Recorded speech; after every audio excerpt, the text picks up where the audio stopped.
language is actually different than what we think it is. Language is not about, language should not primarily be about the transferring of meaning. Language should primarily be about the conditioning of subjects to participate in one another that allows a certain quality of relation and surprise and encounter to come up that otherwise would not happen. And language is simply necessary for the conditioning of that human relation and human subjectivity. Like, for example, you were talking about let's take rock climbing and coming to overcome I hate rock climbing, it's hard, but you do it, you have faith, and eventually it gets easier, right?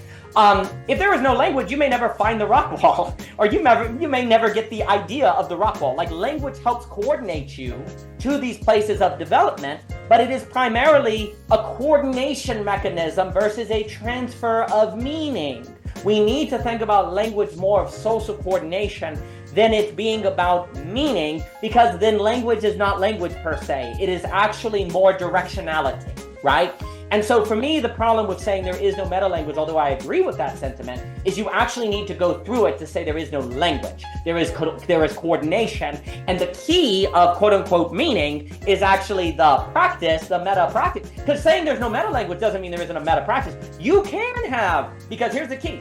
If a meta language is a language that gets outside of language, a meta practice would be one that gets outside of practice. Is that possible? Yes. You can self-forget yourself in the practice. You can get so good at running that you actually forget you're running. You actually can get so good at flow states or forgetting or being a coder. You get so good at the practice and saturated in it that you actually forget the practice, and that's the height of accomplishment of the practice. But language can't do that because that becomes telepathy.